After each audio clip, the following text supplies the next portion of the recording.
Are you organized? Transient amnesia. And my perfect retirement activity with Stu. All this and more on today's Brilliant Observations.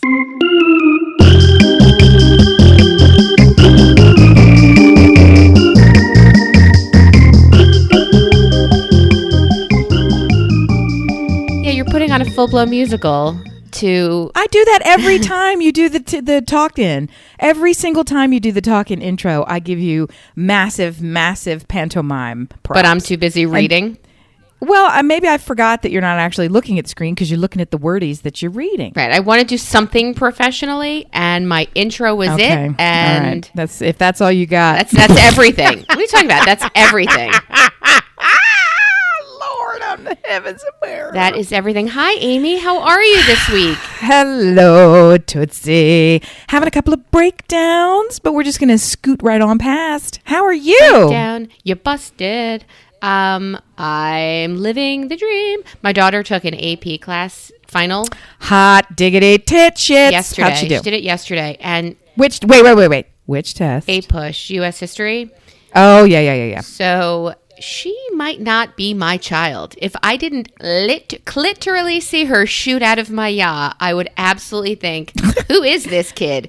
Because she took it, remembered the question, knew all of her document referral answers, had just like such clarity and smarts about it. I think there is not one test that I left at the University of Delaware where I even remembered what happened. It was like a car accident. Every test I took, every final like that I took. So for her to be so clear and so, I don't know. Well, I may agree with you in terms of the after effects of said test. 6 weeks, 6 years after test, I don't fucking remember. 10 minutes. But would you stop it? I think you're full of shit. And for those listeners who have nary a child at home to understand what APUSH is, or perhaps don't live in the United States, an AP test is one that you take in high school. And if you do well on it, they give you college credit. Yay! So you don't have to pay for that credit in college. And APUSH stands for Advanced Placement U.S. History, and because we're so cheeky, we call it APUSH because that's what the acronym spells out. I didn't realize how obnoxious Love it was. it. It's pretty obnoxious. What? It's obnoxious. It's not obnoxious. It's the only AP class that has a nice name. Everything else is so it's the only one that works, and so everybody's like APUSH, APUSH, APUSH. And it's lovely because it's like history is not sexual, and it sounds so great when you're like, oh yeah, I'm taking APUSH. Last year, are you? It's sounds like drugs. It sounds like sex. It's none of those. It's all of none of those. What was AFUG? It was like human geography. It was. They're terrible. terrible. We didn't see it. We didn't have that. We didn't have that. Yeah. Yeah, they're not good. That's why you didn't have it. Well played. Well played. Good week, bad week? Good week, bad week. It's interesting that you're talking about the exam. We know of many other kids who have had AP exams. The AP class that my child is taking at the moment is an art. It's AP art. His Latin class is technically an AP class, but they don't require them to take the test. And since he's not, it doesn't count as a language credit. He's just not. He's like, yeah, I'm not taking that test. And I'm like, well, you ought to take the test. But whatever. So of the two APs, neither of them are tested, meaning the art class has a final, which he's already had to turn in. It's like a portfolio thing. So he's already turned it in. But the week was tough and tricky because for various reasons, but in terms of the high school, college reason, got a senior heading off to college. Other kids are starting to ping about their housing decisions. And of course, we don't have a housing decision, even though we applied for housing. And that's like the least of anybody's concerns because the first thing you're thinking about is housing. Who the fuck's going back to college? Who's going to school? Nobody. He already has a room in your house. Yeah. So the whole thing is sort of this weird nether world in between worlds of worrying about doing things in the required ticky-ticky-tock, and nothing is going to matter in that way. So it's sort of this vacillating. Anyway, so in classic fashion, my senior, you may recall from podcasts of yore that he missed the email inviting him to the interview into this highly selective program that he ended up being selected into. Missed the email saying, please prepare. So we got a call from the school days before the interview going, are you sure you don't want it? And we're like, want it? We've been crying. So now when all month I've been saying, why don't you hear about your housing days? Why don't you hear about your housing? Why don't you? Yeah, you got the fucking email on May 6th. And it's way past May 6th, gang. And guess what? So he's known since May 6th if he would only read English language sent to him via digital file. Nope. So I finally said, when he was sitting next to me forcibly, I said, you're going to look through that again while we sit here. And he's like, I don't have it. Here's all I have. And I said, may I please see your phone? And he looked at me like I just said, can I follow you into the bathroom and help you urinate as a 17-year-old? So I was like, may I just see your phone? And he's like, have at it. And I took it and I scrolled down and there it was. And I'm like, what does this say? And he's like, I'm an idiot. How do you not call your kid a moron when they do something like that? Because that's my go-to, and it's abusive. It's not the right thing to say. I don't to that one because Rocco, as I maybe have mentioned before, he's got some conditions that require medication. And so little things like, I don't know, I try to give him a little extra credit, right? I try to give him a little. This is stupidity. If you can't open an email and read it when it's sent to After you, you're you ain't gonna be an architect. You ain't gonna be an architect. I know what you're building my fucking building. If you can't read your fucking email, shit balls, fire child. Get the fuck. Yeah. So I was like, but the reason that I don't wail out at him at every waking second, I do it all the time in moments like that, is because the look on his face of such complete and utter, I'm up to my tits in shit, was enough. Like he totally gets it. And it's the same kind of, I've missed a fucking email.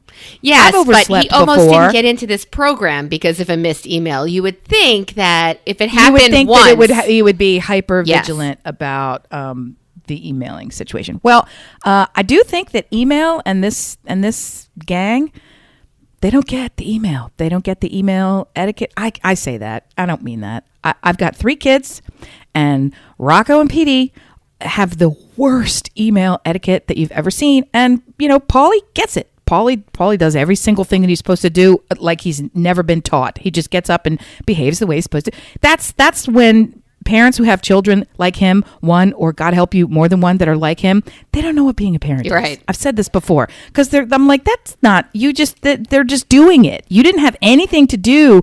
You didn't go in and screaming, running in your robe with your coffee spilling everywhere and, the dog barking, say, it's 8:45, your class starts at 9 o'clock, because you get up at 8:45 and he's already in his office with his Zoom call open with his glass of water with a lid on it, sitting there ready, like listening to a YouTube video before the class gets in session. Meanwhile, the other 2 are fucking asleep and they're, older than him and supposed to be more. No. I love that you threw in with a lid on it because, it's everything. Yes. It's right there. That's everything. He will select for himself a drink and put a lid on. He uses those fucking Tervis tumblers, but he puts a lid on them. Whereas the other 2 would take a fucking bucket and slop it upstairs and then decide they're going to drink by pouring it over their head. They're just lap it right out like Butters does. So there's a whole lot more to what happened this week, but in the sense of yay, and it was a preferred. It's not at all honors housing, but it's called a village, and you have to apply to be in it, and you have actually college coursework to stay in it. It's a specific place to stay on campus that's aligned around your interests, and it's really cool, and it's the best location and all this kind of stuff. So it's kind of tough, but so he got Arts Village, which is located, 1 building away from the gigantic student gathering place. Arts that Village also includes sounds perfect. A Chick-fil-A. Yeah, it's perfect. It's perfect. And we've been waiting, and I'm joining parent groups like, did you get your emails yet? And I'm in there lurking around. My dope has had it tucked up his ass. Yeah. So but there's so much of that shit where it's such a strange feeling because you don't know how to manage it. It's either you're all, I saw one of these memes going around and I'm going to butcher it, but it's like, I feel like somebody who has perfectionism plus ADHD plus laziness plus this plus that. Yes. Okay. See, I don't pay attention to you. That. Right. That's right. So that's why it's great. The point is it's your opposites only. Right. And you vacillate between, so it's either all bets are off and everything is relaxed, and do whatever you need to do and be coping mechanism, or that is the biggest fucking cop out and nothing has changed, so do the fucking thing. It's like he's got to take placement tests that I didn't know about, magically, and they're due Thursday. Whoops. Can I guess there was an email about it? I would guess. Which takes me to one of my topics for today being, are you organized? And I really feel like in my life I struggle with, are you organized? For my children, I feel I'm better organized, but I am not at all organized. If you could only see the shocking what the fuck face that I'm making at this woman while she talks, I'm shaking my head. No, you're just wrong. You're wrong. Why are you lying? Why are you lying? Why are you lying to these people? They pay good money to come here and listen to you, and you're spewing lies. Well, it should still be accurate, even if it's free. There's a drop for you. Even if it's free.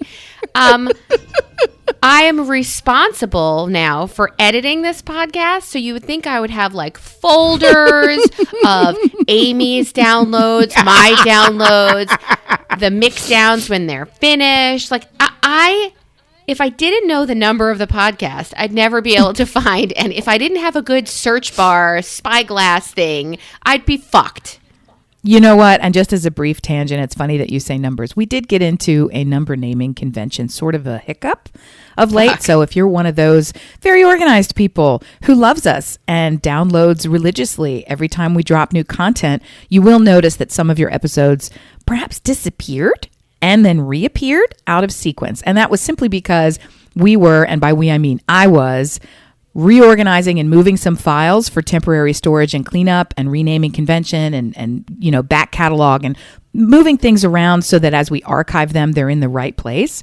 And in so doing, I was moving things from one folder to another, thinking that it was going to stay in the archive feed in both places, and it didn't. So I had to re-upload, and then when they re-upload things, they show up out of sequence. So you're not crazy.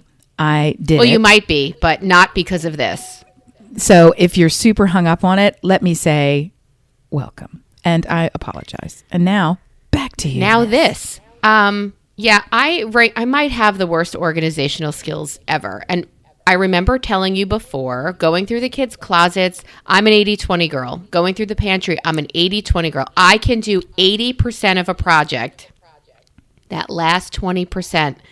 I'm done. I don't know what it is about me that needs to, it's just gets so overwhelmed. I'm just done, which is why the guy I married, when he sees me at that 80 mark. He's a 2060 kind of percent. He is person. 2060. So he does his 100% and then everybody else's last 20. Right. So he sees me sitting on the floor with smoke gently pouring out of my ears, and he comes over, I told you this, with sticky pads and says, "What's this pile?" And huge hefty bags. "What's this pile?" I said, "Well, that's donate pile." So he piles it all into a donate bag, puts a sticky pad on it that says donate. He said, "What's this pile?" I said, "Well, my friend Corey has 2 little kids and she gets these hand-me-downs." And he puts them all in a big bag with a Corey on it. So all of these things, he helps do bat clean up for me for the most part. Organizationally for this podcast, I'm at the 80 mark, which means that I get it as best I can. I get it edited and to you, and then there it is on my desk, and I'm like, "Whoa, I should close this, right?" No, you should set up a filing system where everything goes. Whereas I am the worst organized human. I have piles. I know what's in the piles. I know it's there. I'm a messy desk kind of girl. And I cleaned my desk this week. So I'm a little, where's my intro? So I do appreciate it when it's clean. I enjoy it. It's wonderful. But then work starts to happen and disarray occurs. But I know in that disarray, this is last week's podcast. This is something I wanted to talk about. This is my Amazon order /return. I know where things are ish. We've talked about this in many ways before, and I don't remember your answer, so refresh my memory. Are you a zero inboxer? So is your email... Okay, you're not that crazy. That means, do you maintain an inbox with nothing in it so that when your email arrives, you immediately process it? Honey. You read it, you delete it, you store it so that there's 00000. Yeah, I ain't that gal. I have 20,000 emails right now unread. Right. Thank God. Welcome. And if I had... You're in my tribe. You're in my tribe. If I had a better organizational thing, I would have 0 in the inbox. And in all of my files, I'd have 30 here, this, receipts, shopping, right. school. I use my inbox as a storage system. Yes. And it is an infinite universal search. I love you so and I much. can find shit from 2007 from 2000. I can find shit from 2000 in there. You know, me talking about this with you, and so I can go, "Rah-ha!" It's not for As that it purpose. should I be. use it for clients, but that's right. If I ever need a zinger, I know how to get it. I think it's important to know your strengths, and organizing is really not my strength, and I'm becoming okay with it. I think other people in my life might be becoming frustrated with it, but that's why I have fewer and fewer people in my life, so it's not really an issue. How can I disappoint you today? Hello, this is Missy. I'm going to self-select based on my habits. Hello, this is Missy. How can I disappoint you today? That really should be, if we use the phone to make phone calls, that would be my greeting. How can I disappoint you today? You're just so wrong about how do you talk all this wrong stuff? Do you actually believe it? How can I disappoint you today? Bit? Are you doing a bit? This can't be real. This is such bullshit. There's zero evidence to back up this cockamamie theory that you I like have the word of cockamamie. yourself. Of yourself. I know you would because it has the word cock in it. And Exhibit A of the evidence against you, counselor, is this entire fucking podcast that would not exist if not for you. We're doing it, and we're doing it on a schedule. If you didn't demand that this thing happen on a schedule and a consistent basis, there would be episode half. So I'm annoying, is what you're saying. Not even episode 1. Episode 20% of episode 1, and then there would be 0. Then there would be the dream of an episode while we toast glasses at some vacation place. That's what would happen. The pictures I see of your house show me that your kitchen leading into family room, leading into outdoor is totally organized. There's never a magazine out of place. There's never, I mean, you even have a tray for cocktails, and you have... Yes. You must be talking about the pictures of my house that have made it into magazines. There, because the picture of my house that we actually live in, not so. No, there's even blankets. So there's blankets awry. There's dog hairs. There's counter when people wash shit. It's by people. Blankets I mean me. awry. When people, oh my God. Look, it's not my office. Well, no. When you were talking, I was thinking about this because I used to get a lot of flack on the years of my life when I would work in office settings with other people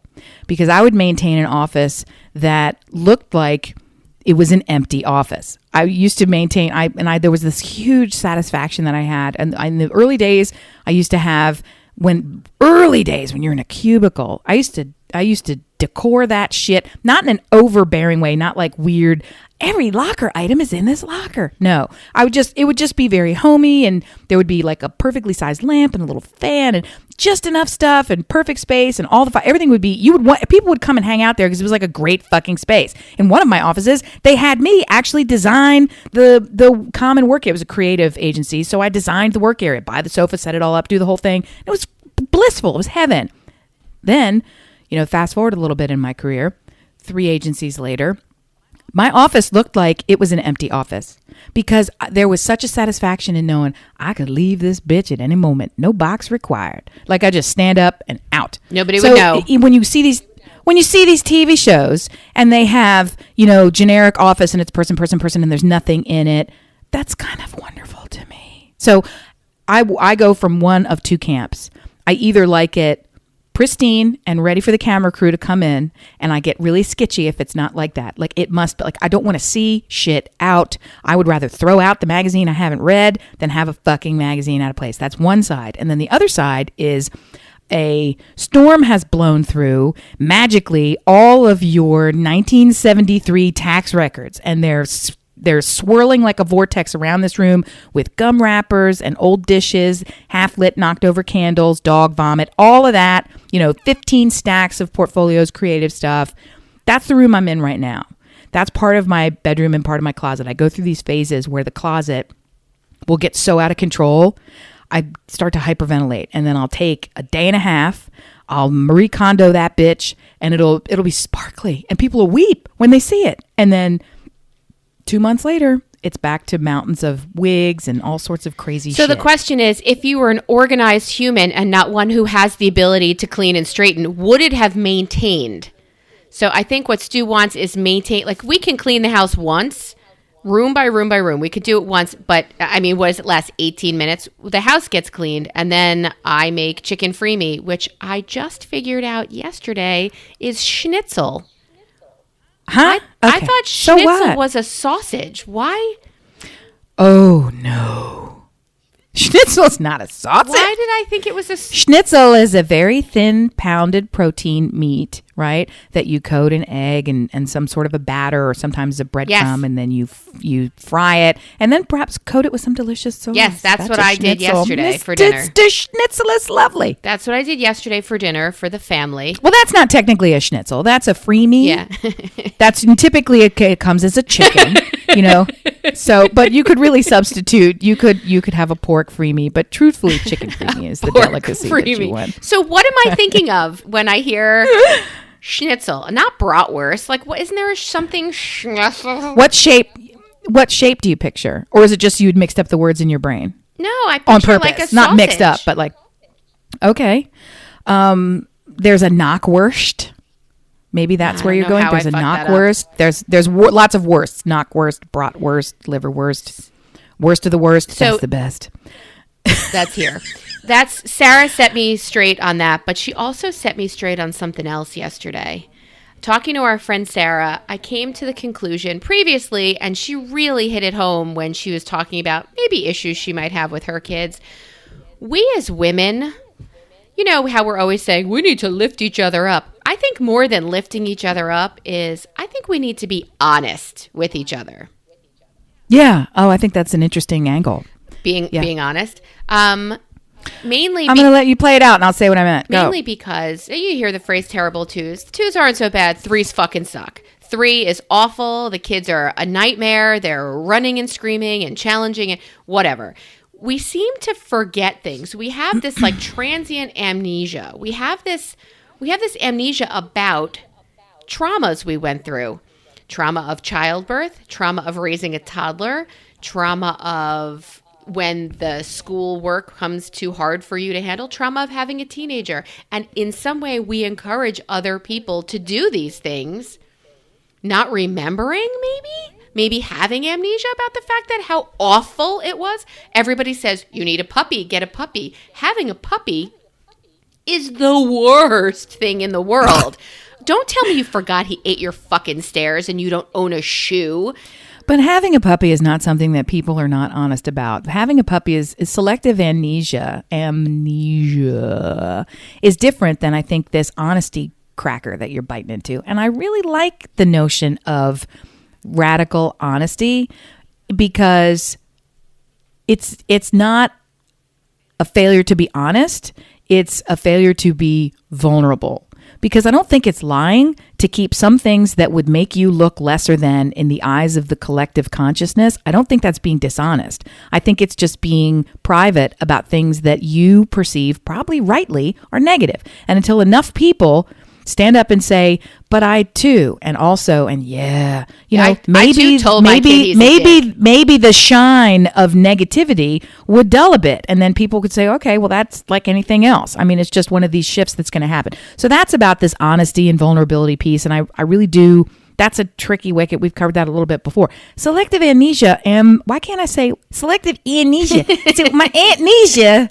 She's great. Amnesia. She lives Read me a story. She lives upstate. Oh my God, the goggles she makes. Amnesia. It's my favorite. So Amnesia makes a great schnitzel. I love it.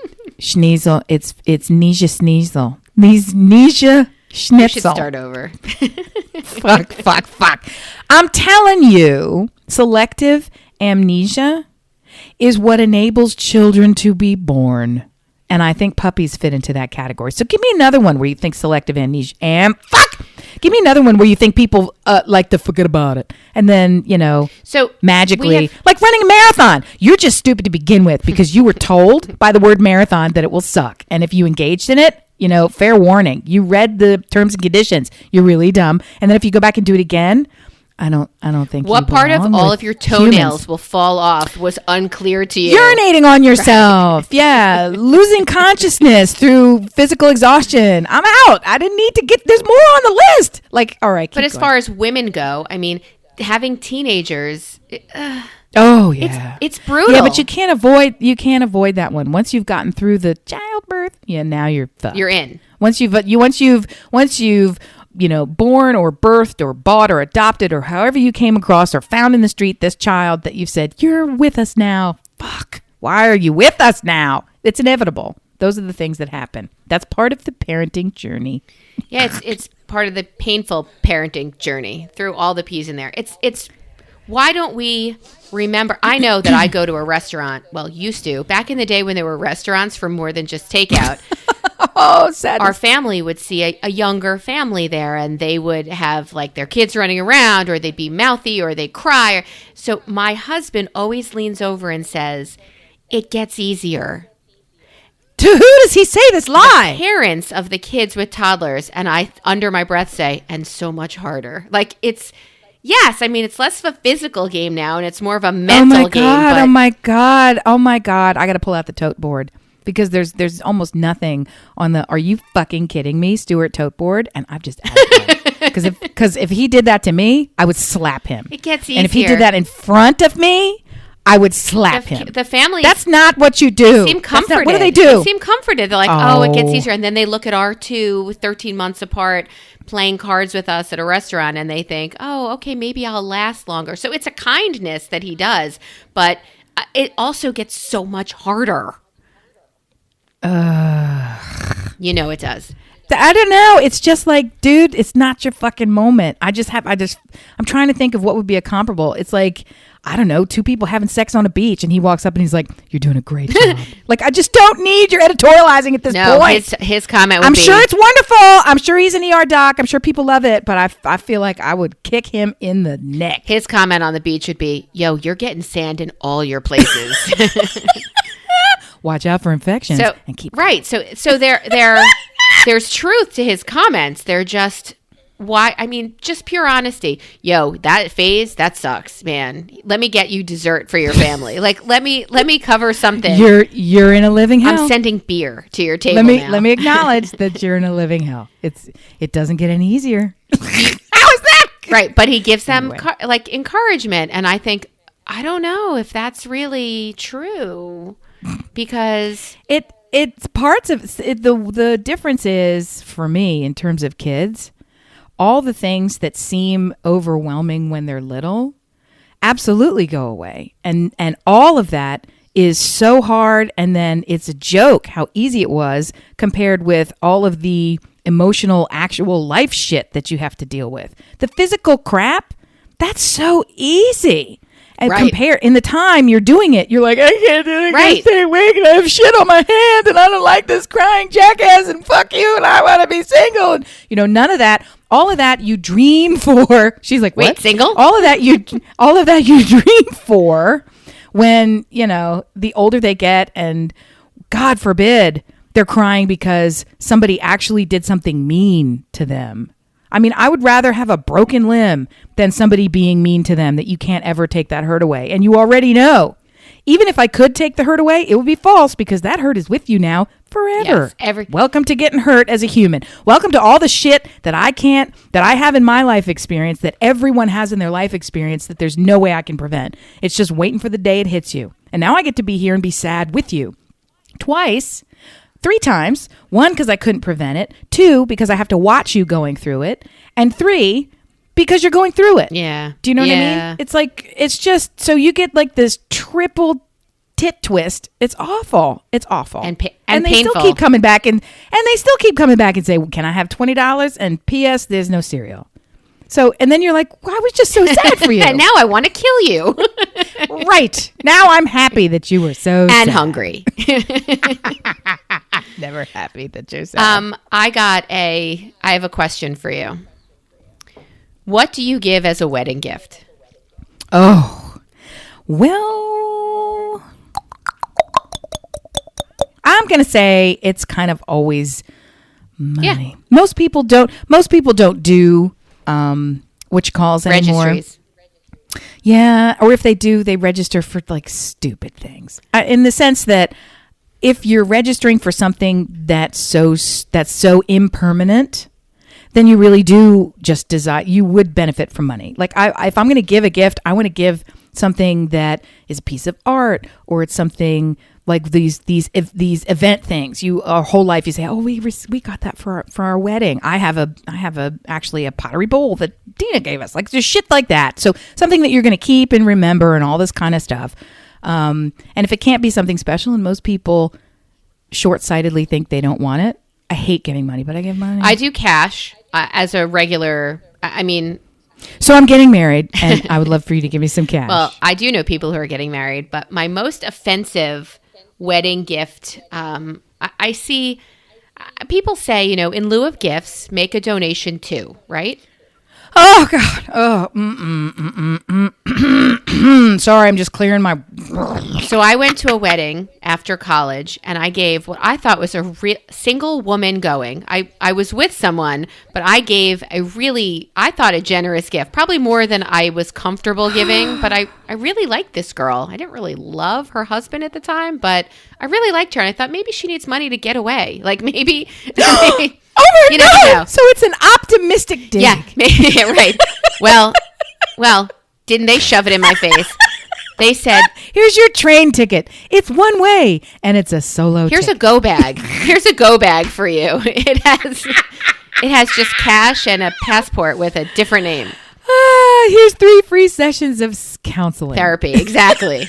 Whatever okay. So I get this thank you note that says, "Your gift was given to," I don't know if it was plant trees in Israel, or your gift was passed on to this random tiny cause that my brother thought was a good idea." And I thought, what? You gave cash, and they wrote you back a thank you note saying, "We spent it on the stupidest we thing gave it that away. you could imagine." Yeah.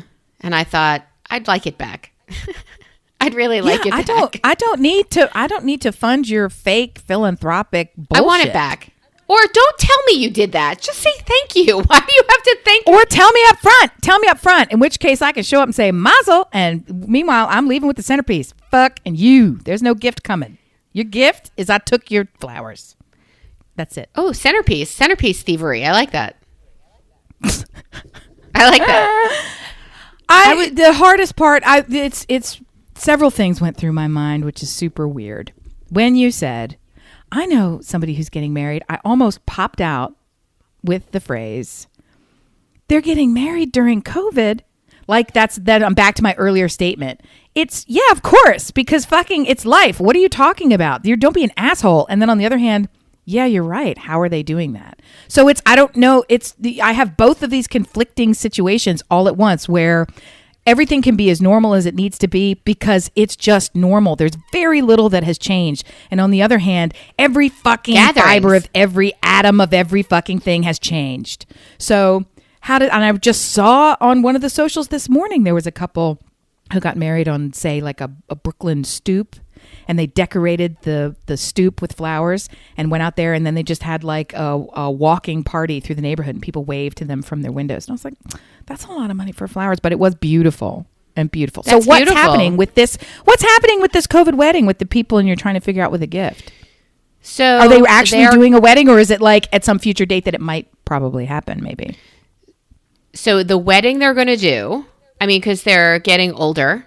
And they are going to want to make babies. What does that mean? Well, they're going to want to make. What does that mean? They're going to want to make babies, and they have parents who say 1 + 1 = 2, as opposed to you had a baby, now you can get married. Like they have a way things should be. So they're going to have like a small family something, and then probably in November have a huge bash. Okay. Well, that's even easier then. Yes, that will clear that up. But everybody, you said it, so many things are just, well, this is the way it is. And then you think about these celebrations. Like my nephew is graduating from Tulane today. And we're going to be on a Skype celebration. So we're Zooming it. I got the link last night.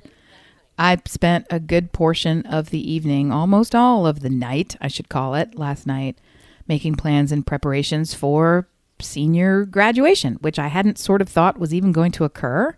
When all the rugs were pulled out and then lifted over your head and then whapped you back and forth in the face with all the rugs for all these weeks, I just didn't even think about it. And in our state, we're in a phase 1 of beginning to, peer out the window. Is it spring? So it's people are beginning to start doing things differently, which means we're going to have a modified physical graduation and then one at a future date that is more traditional, no group photo, etc. But for now, meaning at the current one, there's not going to be a group photo. It occurred to me, so even though there won't be a party and there won't be people coming and there won't be, there still will be.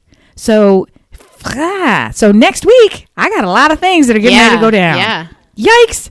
So speaking of picture, pulling all of that together. Speaking of picture, you posted the most beautiful video from your kid's school going up, like, I guess the driveway and onto the grounds are massive yard signs. And when I say yard sign, I don't mean like the little one, the 2x3. I mean these beautiful pictures of each graduate. And you go down the driveway and you see graduate after graduate. Mallory did say that's a very white school. Yeah, we got a lot of milk. But I'll tell you this. It's if you've pictured those when you would go to an outdoor festival or something and they're roping off the field to make it for parking and they have those green metal stakes that are like rebar and they wrap that orange weird mesh around it to contain like hay bales, like those giant green stakes. The 2 of those are required for each one of these signs that she's talking about. So they pounded these stakes into the ground. So it's basically two 4-foot stakes that go into the ground. The sign is probably 3 feet. It's beautiful. Right? They're beautiful photos, and they're front and back. And they've taken sort of I think they've used the senior yearbook photos from best I can see. So these had already been submitted for the senior yearbook. So they took all those photos and then they put, graduating senior class of 2020, and it's the same image on both sides. And they have lined the exterior grounds of the school with them. So you can drive by or walk by and, they took the time to actually make a video of it just walking down so that you can see all the graduates and their beautiful faces. Do you get to keep that? It's really nice. After this, you get to keep it? Oh, I'm sure. Because what are they going to do with it? Sure. I would of course, steal that from you. What's been the most fun is all of the not school people who see your kid and stop and take a picture and send it. Did you see this? I love that. No, you're the first to say. No, it's very nice. That. And thank you. That's so wonderful. Or we'll take the time to walk over there and go and take a picture with the kid. So it's very fun. It's nice. You figure out who, Stuart's been in the newspaper a few times. My kids started an organization. They've been in several papers and magazines. You find out who reads, or who's been on campus, or when you get a phone call from somebody you never expected to acknowledge, you got number 1 doc this year. You read, and our answer is you read. Fascinating. Yeah, that's crazy. Lovely. It's lovely. Speaking of my husband and now retirement, I'm speaking. I have. Remember, we couldn't come up with an activity for retirement. Yes, we could. I told you that you should cook, and you should also be a music producer or a concert attendee. Why? You came up with good things. I came up with better things. Classy. Lay it on me. I do like the concert attendee thing. That's if we ever. Yeah, because I could go with you to that. If we ever congregate ever again, yeah, we will congregate again. The Spanish flu, which Van Jones is the first one to point out to me last night, is fucking racist to even call it the Spanish flu. But anyway, the 1918 flu epidemic. The China COVID. Yeah, the 1918 flu epidemic came and went, and we never even knew it was a thing until right now because we have congregated and we don't wear masks. So we have living proof in this country that shit gonna come back. Just gonna take a while. But that's just a thing. Sign on to this for 2 years. Stop telling me you can wait 3 weeks. I already told you I'd wait 3 weeks. Now I have to go outside. Sign on for 2 years and shut the fuck up. I'm sorry. So I have these things that this retirement activity. Yes, bring it. 2 of them. Okay, we're going to be because there's 2 of you. We're going to be busy. Anyway, to do together. Ready? Okay, bring it. Number 1, he and I are going to do a podcast. No, fuck us. All right, bye. It was wonderful podcasting. No, with you. I had a great time. I need this podcast also. but our 3 listeners are going to leave us in a blink to finally meet and hear from Dr. Delicioso. No, because they're going to want to hear what I have to say behind his back also. So this will last forever. You're terrible. Okay. I love that idea. Do you have a topic in mind? Or is it just the idea? Retirement. It's the idea of how. Oh, Missy and Stu do retirement. Yeah. And we're going to talk about it. Can he retire now? Because I would like to subscribe. I have one subscriber. I'm looking for some content. All right, you want to hear our second activity? I do. That one's really good. That's really good. A+. Right? Next. So Ethan was telling me about this moron that he follows on 75 platforms. He's a total idiot, but he's wildly wealthy. So kids who follow people who start businesses and, social influencers, they have money. So they're all of a sudden have an opinion worth hearing. And my answer is no, they don't. They have money, not an opinion worth hearing. So one of the things that he did was he started a sport gaming thing or whatever he did. One of the other things he does is he reviews pizza. Oh. Could there be a job for which I am better suited than reviewing pizza? No.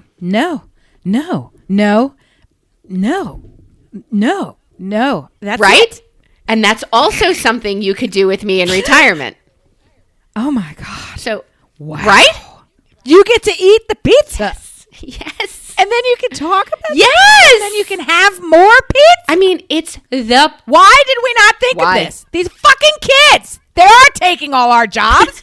Fuck them. God bless. They do ruin everything, you fucking millennials. Pizza reviews Jones was right. is clearly my calling. And this guy has a frozen edition. Oh shit! What? I mean, we could even order it like by mail pizza and travel all over the country. God help you, all over the world when traveling comes back to try pizza everywhere.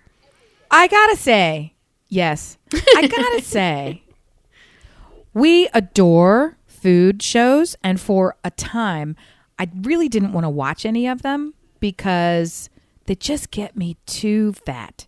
I get too engaged. We make the thing. We get involved. Like, we love food. We love cooking. We love eating. We love traveling and learning more and deep food. Go. Yum, yum, yum, yum. So it's a problem. But anyway, now that we're in COVID, I have decided that my body is like a refrigerator where I can just put all the food that I want. And not really, it's just a storage area for many foods. So I don't really even care. We've been watching Ugly Delicious on Netflix. And if you've not watched it, you need to watch it from start to finish. One of the minor things about it that goes through my mind is I want to be this guy. And P.S. He's lovely. I could be this guy. He's lovely. I could be this guy. I don't want the whole I devote my life to something that means that I have to be on some level incredibly selfish to my art and my talent and ignore everybody else in my life, including the ones that I love the most, for something that only serves other people and myself and not the nearest and dearest to me.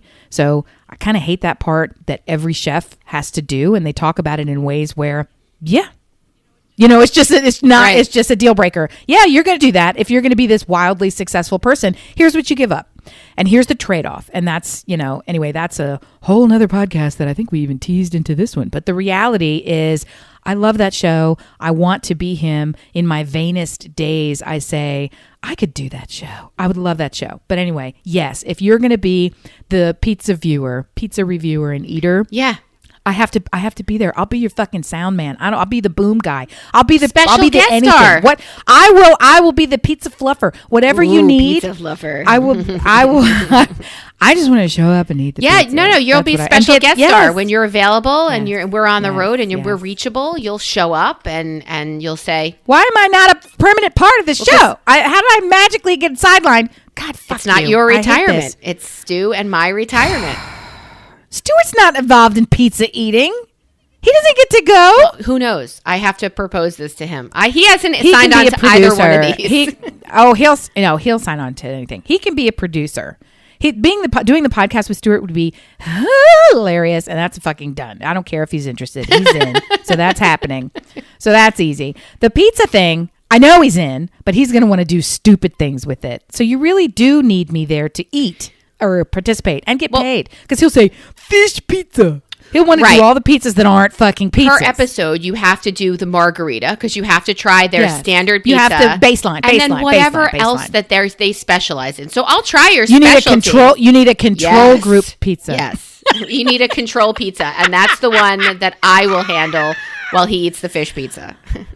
Thank you. Ooh, I'm super in. And if he's not, it's us. I'll watch it and I'll support you. But if he's not in, it's us. I'll take you on the road. We'll do it. Okay, all right. We could get a special vehicle that has looks like pizza. Oh, like the Oscar Mayer. We'll get Tesla to make us a special vehicle that looks he would, and he'll name it something dumb. I don't care. He's a little crazy. We'll pay him in weed. He'll love it. We're ready to go. He'll pay us in weed. How about that? Sure. Okay, I'm in. Hey, Elon, let's toke it up. Let's toke it up and go eat some I thought za. you were saying let's talk about it. But okay, toke it up and eat some za. No, let's toke it up, eat some za. You down? And he'll be like, yeah. Yeah, let me go get my kid and meet you there. R2D2. Oh, Lord have mercy. R2D2. Did you see that there, I don't know if I posted it. There's some wackadude who took his Roomba and a trash can and 2 other Roombas, and he made a working R2D2 that vacuums his fucking house. And it is the cutest thing that you have ever. You should cover your face. It is the best thing ever. I love that. It is so good. And he's such a dork that he programmed it to make the boop, boop, boop, while it goes around the house and the head spins. I'm gonna have to Google it. That. It looks like a fucking, and it docks itself. I'm like, are you out of your mind? Why are you not? I think it's on Buzz. I will Google the shit out of it. I'll use the Google and I'll find it. It's super good. Hey, and we're gonna play Amy Idiot Bingo. And if anybody remembers the name of the person last episode, if it is a cliffhanger, it was Selma Hayek, who I was desperate to try to remember. I have to go back and organize an archive, these shows after they've happened. And so I hear all the flubs and I'm like, fuck, why does anybody listen to this horse shit? Because I'm so irritated, screaming at myself like, it's this! So I apologize. Anyway, next. Thank you for that catch done. up. I appreciate that. I just moved 2 topics over to next week because are we out of time? No, already? well, we're not. But I wanted to ask you, what holds you back, Amy? We are. I teased it last week. We have a little bit of time now, and I want to know what holds you back. Well, my first answer is to throw this back to you in the form of the question, not to evade it, but really because I am curious. What interests you about this? Are you interested in learning my answer, or do you want to talk about it because it's something that you're ruminating on yourself? Like, why bring this up? Because to me, I'm happy to talk about it. It's a super heavy topic and it's very triggering. Let's dive in. I don't want to trigger you. Well, I'm curious. Well, I don't know why you would think that it wouldn't, but I'm really curious. Like, where do you feel like this is a light topic? Do you feel like no? So you discuss. I feel like there are things stage. I have time, and there are things that I think I would like to do and accomplish, and I just have some days less than 0 in motivation. Is that because I have a fear of success or failure? Is that because I don't know. There are so many things that can go into, and I told initially when we started this, I will seek therapy once I get my kids good and out of the house. I will look into myself more, but I want to know if the reasons I don't accomplish more, the reasons I don't put myself out there more, the reasons I don't do more, the reasons why I'm not looking from this podcast for wild fame. That's not what I want to do. I like the creativity part of it. We'd still be looking. We have a project that's kind of amazing that you and I are working on. And really right now what it needs is it needs to be packaged in a way that is aesthetically pleasing. And could I do that? I don't know. I don't know if I can do that next step. Something's holding me back. There are walls around me everywhere. They are unidentified, unnamed walls. And I really feel like that could be something amazing that could, and again, not for the fame and fortune, but for the creative expression and for getting something out there that we made, we painted, that blood, sweat, and tears went into, and some travel to Atlanta. I would love to see that.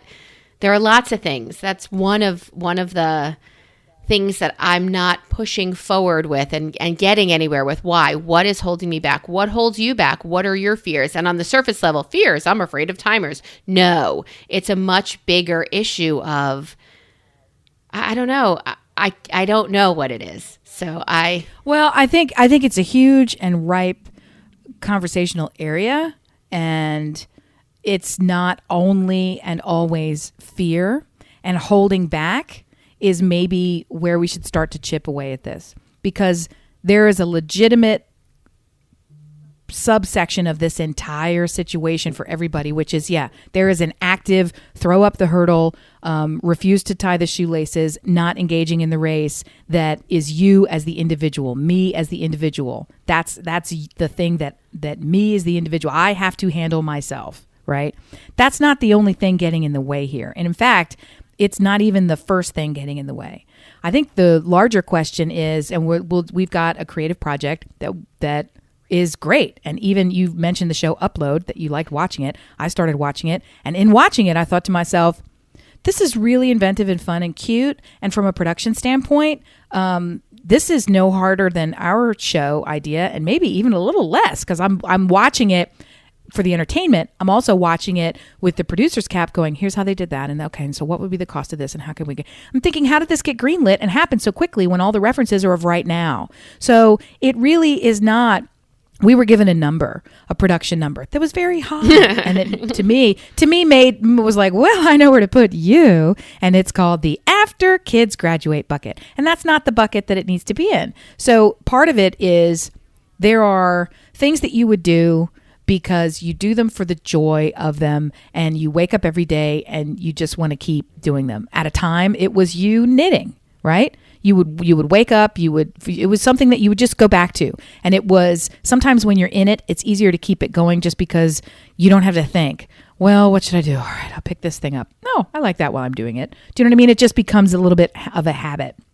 Something like this, I don't feel like it's, and I think that inertia, once you start the pendulum swinging, I think you would be right there. I think it would be very podcast-like. You would immediately recognize your talent. You would immediately lose any internal crosstalk about reasons why not to. You would simply fingers on the keyboard and you would begin. Or you would see the software program that has to be learned, spend the hour and a half watching the video tutorial, and magically now you're in create mode. You create all the time. You create excellent content, including the show, not this show, the show we're talking about. So the project. My point to you is, sometimes starting feels so overwhelming because of all of the shit we layer onto it. That's where I am right now. It's well, but when I think about, and what I think about specifically our project and why I'm not working on it, I have a big long laundry list, and most of it is time. And so the trade-off becomes, is it better for me in my world right now to stay up another 2 hours, fingers on the keyboard, when it's already morning of the next day, right? And do this thing that I'm very passionate about. And some days I have and did do, and that's how progress is made. Other days, I think I'm going to go to sleep mode because that's what's needed to be able to have another day. And with the enormous pressures, even if there was time where you feel there's nothing but time during this shift of reality, COVID-induced madness, it's not real time. There's all this pressure coming from a variety of sources, like, if you don't create now, then you were never creative. And I say, you can flush that shit all the way down the toilet with a flaming cherry bomb, because creativity has nothing to do with time. Creativity has to do with intent and initiative. Because you can create things when you have zero motivation, when you have zero creativity, because you start. You say, I'm going to create something. Creating something doesn't mean it's going to be great. It means it's created. So you can make a lot of crap that you're not happy with, and that can then give you the motivation or the tools or the experience that I'm refining this or I'm moving. It's just starting. So in the case of this project, there's also a lot of emotional trauma getting in the way of, I'm going to use my brain to tell a peppy toe tapping story. If you can't get in that headspace, go make something else and take all the burden and the pressure off your back of why am I not making this thing this very moment? So, because it's not fair to you or anybody. I have been in career. I've career spaces and jobs. My whole career is, guess what? You get to create when you're going to, this whole agency is going to fold and you're going to lose your job and there's a whole bunch of shit and somebody just got transferred and you're living alone and everything is, guess what? And now we get to go and sell this gum or whatever the fucking thing is. And you have to do it today. And the pressure. That's, yeah, you can make it happen. You can pull it out and find it. It doesn't necessarily turn everything into gold. And sometimes when you're making that gold, it also turns you into a puff of smoke, never to come back. So, I mean, you're balancing lots of things. I also have that 80-20 thing going for me. So, which is why I feel like I collaborate better and I'm more of an island here with this stay-at-home request order, whatever. And I really wish that you and I were in my basement doing... all right, kids, you got to do what you got to do, but so do we. Like, I wish we were in lockdown in my basement. Would you like to sequester there for 2 weeks? Yeah, I think that would be fantastic. It's, for me, what's holding you back? Money. So until the pizza podcast really takes off, I think we're going to have to look for some revenue. Badly right now. Dear listener, I think Friday was International Pizza Day, by the way. I know that yesterday while on a school center Zoom call, I was also on Instacart and I put those chocolate frosted Entenmann's donuts in our car. I was sitting next to Mallory. She goes, "Ooh, those look good." I put those in there. She's like, "What about fruit snacks?" I don't let my kids eat fruit snacks. I've been wildly controlling over their teeth for so long. You're crazy. So I put fruit snacks in there, and I did their soft-baked chips. I don't let them eat fruit snacks because it's a waste of fruit, and it's too expensive. I could fuck about the teeth. Oh, yeah. Are you kidding? I don't like raisins either, by the way. They're awful for your teeth. Raisins are delicious. Raisins are disgusting. What? They belong... They're not bad for your teeth. Fuck They're off. horrible for your teeth. You're right. They're not bad. How? Do you take a raisin and, paste it on each tooth and then go to sleep? No, you eat a raisin, eat it and its sugar stays on your tooth because, like coconut, it sits there forever. You can't eat coconut I love coconut. either? You shut your mouth. Say now I'll also eat chocolate covered. It's not the teeth. It's not for my kids. It is. You just don't like raisins. Try currants, by the way. Currants are the bougiest raisins you're ever going to eat. They're so fucking good. Did I ever tell you the story of how we were driving when my kids were like 2 and 3? We built a place in Florida. We went down there and we went to go visit friends on the other side of the state. And when we were building, they had little water bottles and the kids would dance around while we were building there, and they would eat the Otis Spunkmeyer cookies and that new construction places have or sales offices have, and drink the little waters.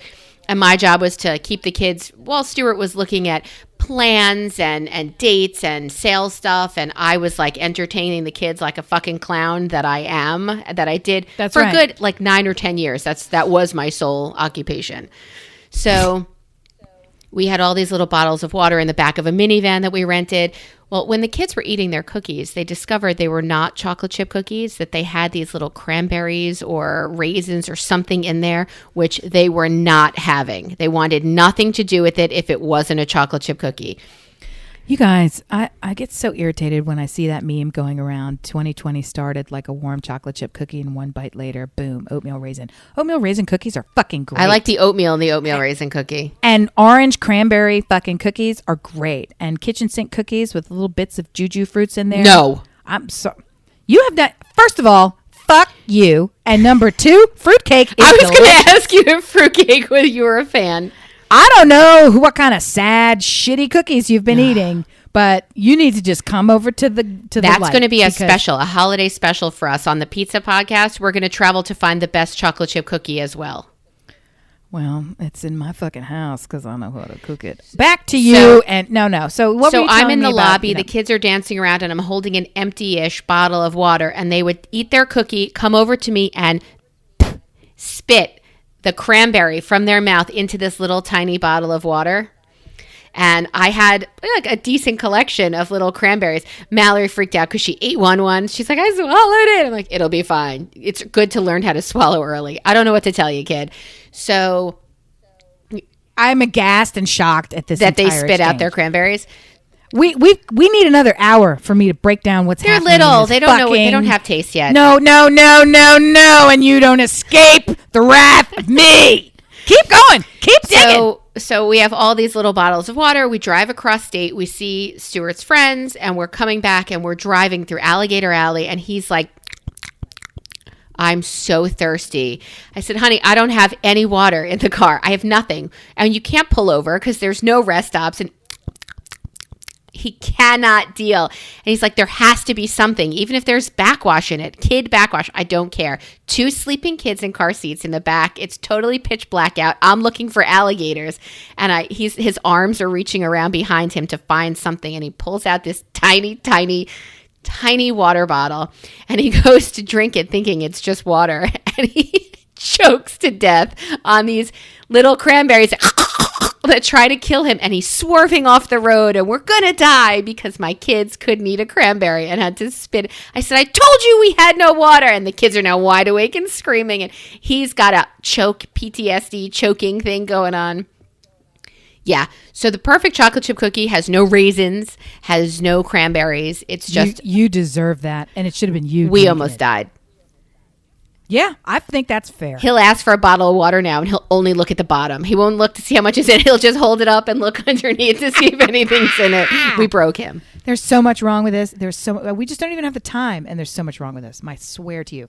Because the whole point was getting back to the why don't you get started. And the sad truth of it, it's not sad. And the truth of is cranberries. No, I know why you don't get started. I have had thoughts on this for a while. And I don't know if it's, constructive to tell me? Yes. Oh, shit. No, it's true. You have total confidence, rightly so, in your ability to collaborate and to what I used to call jokingly cord. Right, to direct and to coordinate what's happening here or there, right? You say I'm not organized, big joke, because you fucking organize all the shit. There's a difference between keeping things neat in a chaotic world and having the that's what you do, and you do it for your 2 people in your house, and I venture to say for Stuart as well. So I don't buy any of that horse shit. You are the producer of this show. In that title is the word produce. So, I mean, you're fucking doing it already. So I call bullshit on 100% of those feelings. You're having these feelings without evidence. So think about that. The difference here, when we talk about creative projects that involved scripting, is I see you never wanting to script. But you script in the form of dictation. I do. You fucking talk it. I do. But you won't put your fingers on the keyboard and do the ass time of the work. So there's some blockage between if the thoughts from my brain come out of my mouth, that's okay. But if they come through my fingers, no way! Like, good mic work there. Honey, it's the same thought, and it's the same brain, and it's the same funny, and it's very good, and it's calm. You can do it. You can write it down. So I feel like there is, and I get it fully as a writer myself, educated in the school, meaning I went to college to study writing. So I get that. I get all sides of it. And I don't think it's writer's block. I think there is something to be said for we all have this hesitation to leap into that area. For some folks, I think it's a good analog to talk about, as others have talked on this show for a long time, about stand-up comedy. There's this idea in stand-up comedy when you move the microphone at the beginning of the set. And it's this notion of we're going into a space now that is a performance, right, that is a door. There's an implied agreement where I'm going to share very intimate things in a way where I'm controlling what I share with you, and I'm allowing you to laugh. And when I put that at the end of the set, when I put the microphone down and I walk off, that agreement is over, and you get to get out of my fucking headspace, and whatever I've put on the table, we're done. So it's stand-up comedy in sort of akin to a one-night stand, right? I'm going to share this really intimate thing with you, and now we're not going to fucking talk about it unless we're talking about it in this very controlled, safe way, because it's really scary. In the same way that actors put themselves out there, but they're really just fulfilling someone else's specific, a directive, right, a wish. So they have to be super vulnerable, but there's this escape clause of like, yeah, well, I was trying to convince you of something, and that's why I did that. Writing, you have to be super vulnerable without any of the safeguards. You just have to let that shit rip, and everybody can walk in and trounce around and come up with their own interpretation. Well, because you can control exactly how it's delivered. Writing is the ultimate text. People invent the tone of voice. They draw the characters in their mind. They fill in all the details. They overanalyze. They read a million ways. They find things in there that you didn't know was in there. You know, sometimes when you say something you don't mean to say, that ain't great, but you can always brush it away or take it back, and nobody gets to go back on the recording. It's always there in the written word to be picked up. So writing has all of that baked in, which is part of the reason that it's fucking great, and part of the reason why it's really fucking hard to be a writer if you are a normal red-blooded human. Do you know? I mean, if you're somebody who really doesn't care, if someone who doesn't really care, or who is only writing because you need to get it out of your head, right? So then once it's out on the page, it was like, well, I couldn't have it in me anymore. If you guys want to analyze it, feel free. There's always the part of it that is super intimate, and it's up there for anybody to see. So, and to interpret in any way that they like. So that's a big part of hesitation that has nothing to do with COVID, that has nothing to do with creative projects. So if there is a lot of time and you're feeling the creative itch, I would do what I did with my kids, with Rocco, who physically has a hard time typing on the computer. His fingers get achy. His brain goes faster than his fingers could go. You know, so we would do dictation. Turn on a recording app on your phone or on the thing. And also what I used to do in songwriting when I was, songwriting with a partner, we set this ridiculous goal for ourselves. We didn't even realize how ridiculous it was that we would write a song at every rehearsal. And, we rehearsed once a week. So we would do it and not care if it sucked, because the idea was volume. So it was all pressure was off. Fun. It was like we have to get one in the can. I'll do that with you. Rehearse the old stuff. Yeah. So turn on the app and get 3 pages. I was going to say a day. Get 3 pages a week. Get a paragraph a day. Talk it. Don't type it. Just whatever you're thinking, just start your notes app. All right. And just start getting it out. And then you'll get into the habit, and then some of the terror of Terror. Because it's you judging you. It's not other people judging you. It's you judging you about knowing that the possibility to be judged is thank coming. you for my therapy session. Now can you... Oh, fuck you! You're the one that's holding you back 8 minutes. And now I would like to know how you can give me a chin lift or a neck lift as our closing topic. God, if only. That's one of the problems. And other necessary plastic surgery needs.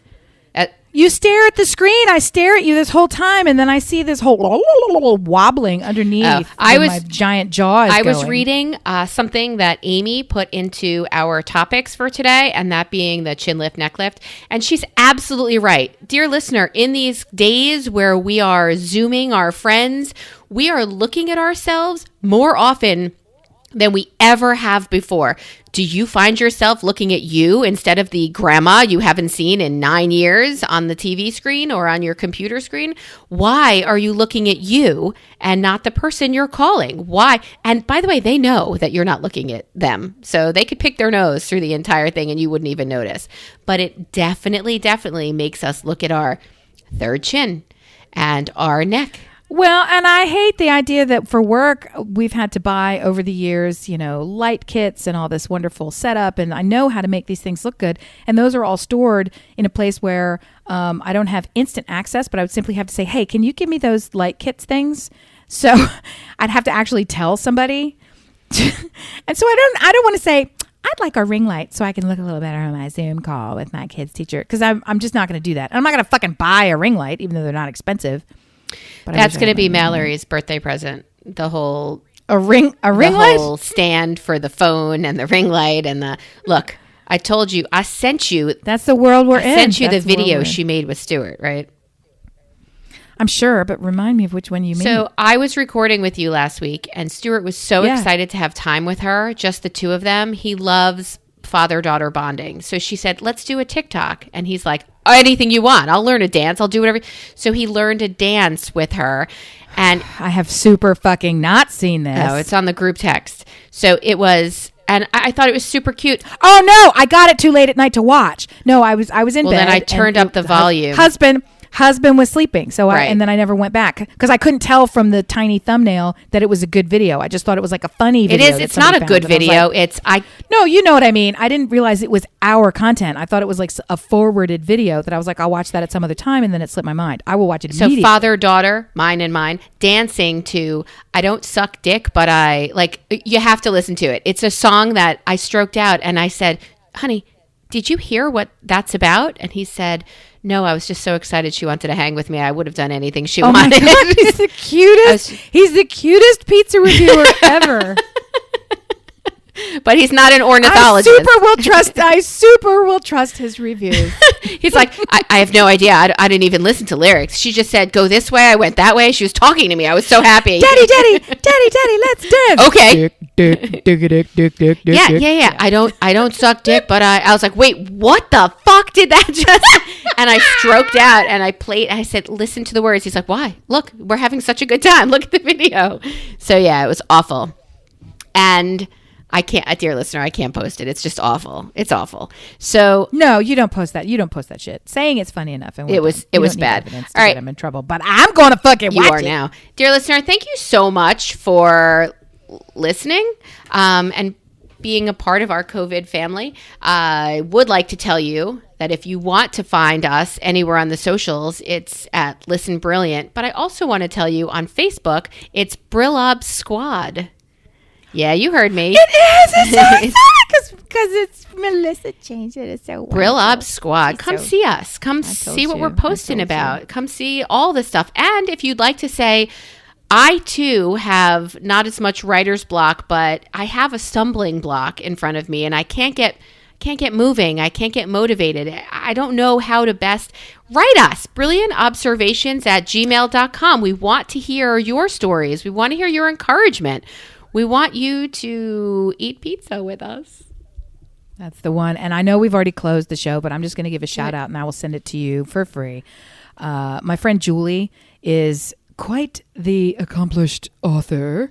And she did, because she's kind of crazy and never stops creating. She's like Ben Folds in that way, or, has to create.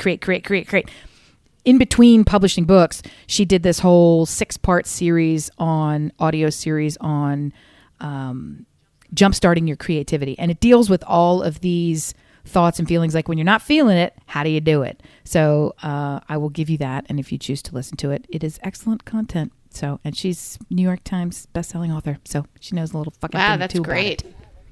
I accept. Bingo. And I'll ask her if it's available. Well, no, I know it's available because it's out publicly. I'll put the link on the I thing. accept. So if anybody wants it, go for it. Yay! So see you next week with our brand new content and 18 scripts. Joke. Bye. Bye.